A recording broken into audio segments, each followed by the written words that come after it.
do Egito eu um dia morei, e lá fui escravo, estava longe de Deus, mas eu clamei seu nome para vir me defender. Eu quase desisti, mas a fé foi maior. Eu quase sucumbi, mas meu Deus foi melhor.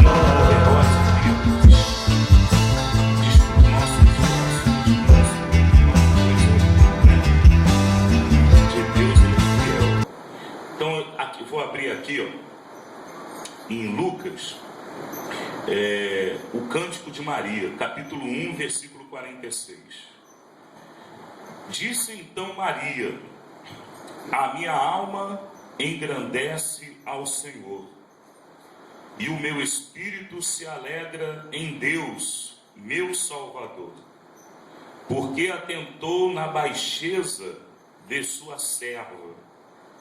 Pois eis que desde agora todas as gerações me chamarão bem-aventurado, porque me fez grandes coisas o poderoso, e santo é o seu nome, e a sua misericórdia é de geração em geração sobre os que o temem. Com o seu braço obrou valorosamente, dissipou os soberbos no pensamento de seus corações. Depois dos tronos os poderosos, e elevou os humildes. Encheu de bens os famintos, e despediu vazios os ricos. Auxiliou a Israel seu servo, recordando-se da sua misericórdia, como falou a nossos pais, para com Abraão e sua posteridade para sempre. E Maria ficou com ela quase 3 meses, e depois voltou para a sua casa. Vamos orar para Deus ele revelar. 7 minutinhos a gente medita na palavra.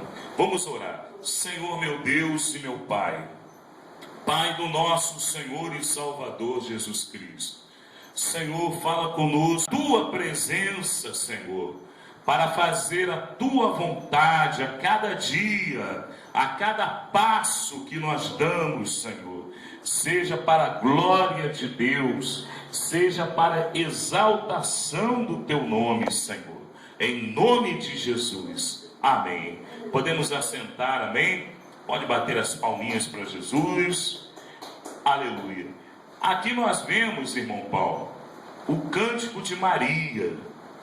O povo católico fica falando Maria para lá, Maria para cá, mas na Bíblia, o único lugar que se faz menção, né, a uma palavra, pelo menos uma palavra usada pelo Espírito Santo, né, falada através da mãe de Jesus, se encontra nesse trecho, nesse lugarzinho aí que a gente leu. É o único lugar na Bíblia que aparece Maria, né, falando algo assim importante.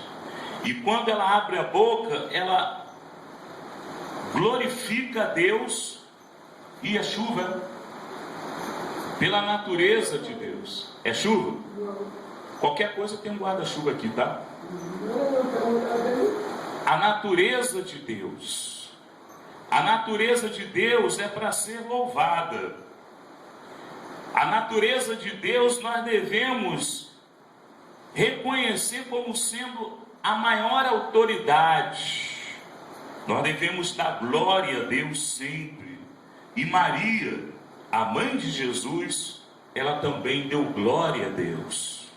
Ela reconheceu a situação dela como sendo a escolhida por Deus para que o Filho de Deus fosse gerado no ventre dela. Na verdade, Maria, ela engravidou através do milagre, através da operação de Deus. porque ela ainda era virgem, ela ainda não havia conhecido o seu esposo, o seu noivo, melhor dizendo, José. E ela engravidou antes.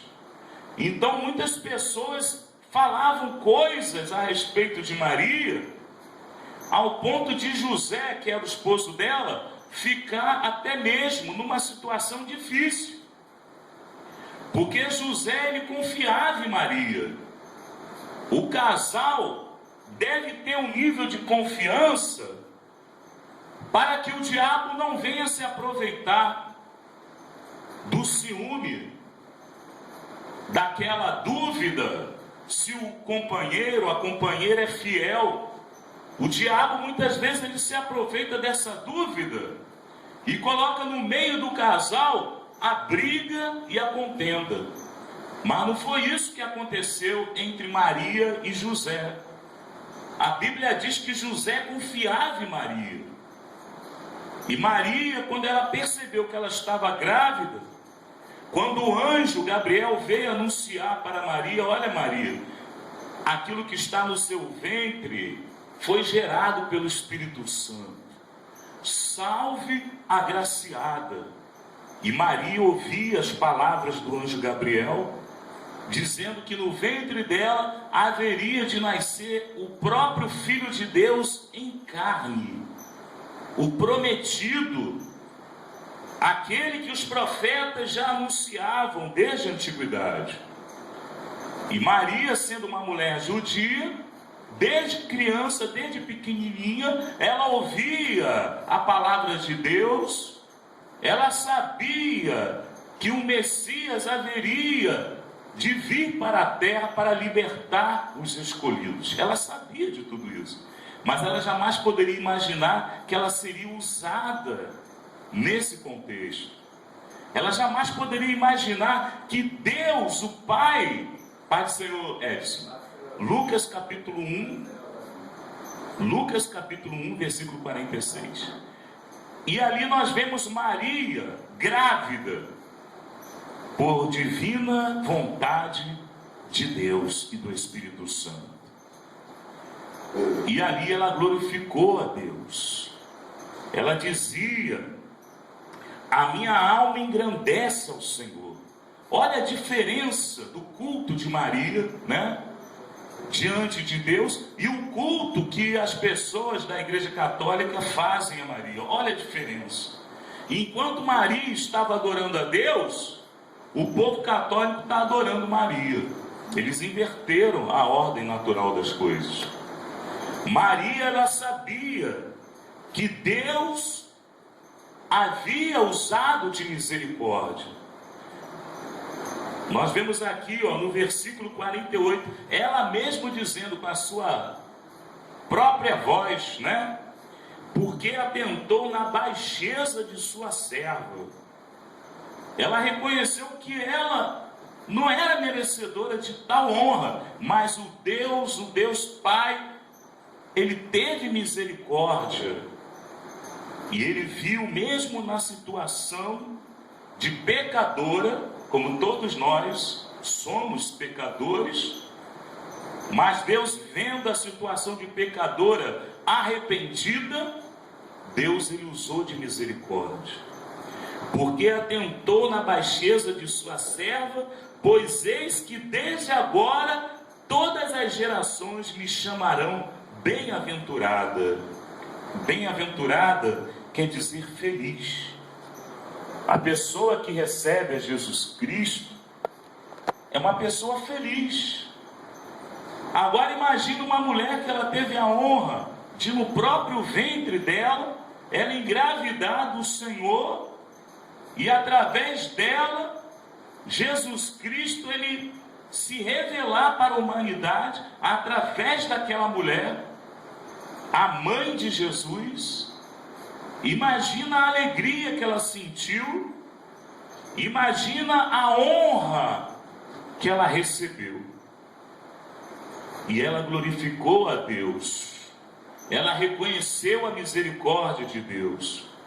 Aqui no versículo 50 de Lucas capítulo 1: e a sua misericórdia é de geração em geração sobre os que o temem. Então quer dizer, a misericórdia de Deus é para aqueles que o temem. O temor de Deus é o princípio da sabedoria. A pessoa que teme a Deus é uma pessoa que não anda desordenadamente. A pessoa que teme a Deus é uma pessoa que está sempre se humilhando diante de Deus, reconhecendo a sua própria baixeza, reconhecendo a sua própria situação, como de um homem pecador, uma mulher pecadora, e reconhecendo que Deus, Ele, olhando a nossa baixeza e vendo a nossa humilhação, Ele age com misericórdia. E Maria foi uma dessas pessoas. Ela reconheceu que Deus, Ele é soberano. É Deus que estabelece os tronos. É Ele que estabelece os reinos. É Ele. É Ele também que joga por terra os tronos e os reinos. Como diz aqui no versículo 52, depois dos tronos os poderosos. Quer dizer, Ele tirou do trono os poderosos, o nosso Deus. É Ele que coloca lá o presidente, a presidente, seja lá quem for. É o nosso Deus que estabelece as autoridades. Na igreja, Deus é amor, é Deus que levantou. Foi Deus que levantou o missionário Davi Miranda como presidente da obra. A autoridade da palavra de Deus, a doutrina que é pregada na igreja Deus Amor, é a igreja que ela não tolera o divórcio, a separação e a pessoa casar com outra pessoa, sendo que o marido ainda está vivo. É uma igreja que não tolera a pessoa ficar diante da imagem da televisão e sendo contaminado por tudo isso. A pessoa, ela que vem para a igreja Deus Amor, ela sabe que a igreja, ela prega a doutrina, e essa palavra que é pregada, ela vem de Deus, e a autoridade de Deus está na igreja, para expulsar o demônio e as enfermidades do povo. Essa autoridade, ela vem de Deus, e Maria reconheceu isso. O Deus que levanta os tronos, e o mesmo Deus que joga por terra também os tronos. É Ele que levanta e é Ele que joga por terra. E elevou os humildes. Deus, Ele olha para os humildes, e o desejo de Deus é exaltar os humildes. Aqueles que se humilham diante dEle, são esses aí que Deus mais usa. É verdade. Encheu de bens os famintos, olha aí, e despediu vazios os ricos. Está entendendo essa mensagem? Agora chegou ao nosso conhecimento que um homem, um contraventor, ele corrompia ali o estado de Alagoas. Ele foi condenado a 40 anos de prisão, só que o homem está solto. Agora tiraram uma foto dele lá na Bahia, na praia de bermuda, cheio de mulher em volta, né? No hotel, que a diária lá, só a diária é R$1.000, e todo mundo achando que esse homem aí deve ser muito esperto. Mas acontece que a palavra de Deus está dizendo que Deus, Ele vai deixar vazios os ricos. Não é que seja pecado a pessoa ser rico, não é pecado. Mas a pessoa, ela colocar o coração nas riquezas desse mundo, colocar o coração no dinheiro, colocar o coração no poder político, no poder financeiro, a pessoa está colocando ali o coração em algo que não pode livrar a alma no dia do juízo. E Maria, com esse cântico, ela anunciou tudo isso. Com poucas palavras, Maria, ela foi usada ali pelo Espírito Santo para revelar a personalidade de Deus. Ele depôs dos tronos os poderosos e elevou os humildes. Encheu de bens os famintos e despediu vazios os ricos. É como aquela parábola, né, do Lázaro e o rico, né? O rico, ele se regalava lá na riqueza dele, no palácio dele, né? Comendo do bom e do melhor, se vestindo de uma maneira, né? Com vestes preciosas. E Lázaro, o mendigo, ele comia das bolotas, comia das migalhas que o rico jogava. Só que no dia que os dois baixaram a sepultura, a Bíblia diz que Lázaro, ele foi conduzido até o seio de Abraão. E lá no seio de Abraão, Lázaro, ele era consolado, ele tinha de tudo, do bom e do melhor, a felicidade eterna. E ele poderia ali descansar das preocupações. E ali no lugar que Deus preparou para Lázaro, ele viu Abraão como sendo o patriarca daqueles que têm fé, consolando a Lázaro e todos os salvos ali na presença de Deus, no lugar chamado paraíso. Enquanto isso, o homem que era rico na terra, mas não tinha o temor de Deus, o homem que colocava o coração nas riquezas, no dinheiro, naquilo que não pode satisfazer a alma, aquele homem, ele estava em tormentos no lugar chamado inferno. E havia um grande abismo entre o inferno e o paraíso, sendo que o rico, da onde ele estava, ele via a felicidade de Lázaro. E ele vendo a felicidade de Lázaro, ele estando em tormentos, ele clamava e pedia que alguém fosse lá, desse um recado para Lázaro, pelo menos molhar a ponta da língua. O que isso quer dizer? Quer dizer que aquele rico, ele era muito linguarudo. E o pecado que levou ele para o inferno foi a língua grande. Porque a língua começou a pegar fogo.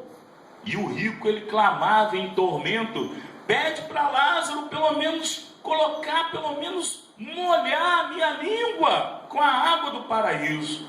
Mas ali a voz de Deus veio e falou para o rico: olha, rico, existe um grande abismo. Quem está do lado do inferno não pode atravessar e chegar no paraíso. E quem está no paraíso não está nem tomando conhecimento de quem está no inferno. Quando você vivia na terra, você não queria ouvir a palavra de Deus e você confiava nas riquezas. Agora, aquele que era mendigo, ele está lá, sendo consolado pelo pai Abraão. E você está nesse tormento eterno. E ele dizia: não, me deixa voltar para avisar todo mundo. E Deus falou para ele: não vai resolver. Porque lá na terra tem os profetas. Lá na terra tem os pregadores da palavra que anunciam a palavra, anuncia a doutrina, dizendo para o povo se consertar, para o povo abandonar o pecado. E eles não vão acreditar, mesmo que você vá lá e vá avisar eles. Eles vão dizer que você é um enganador e só quer o dinheiro deles. Da mesma maneira que eles falam dos meus servos, os profetas. E o lugar do inferno é um lugar de tormento eterno. E quem cai no inferno não pode voltar mais. A oportunidade é enquanto a pessoa está viva.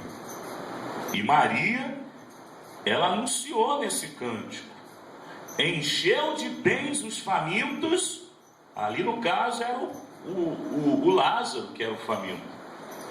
E despediu vazios os ricos.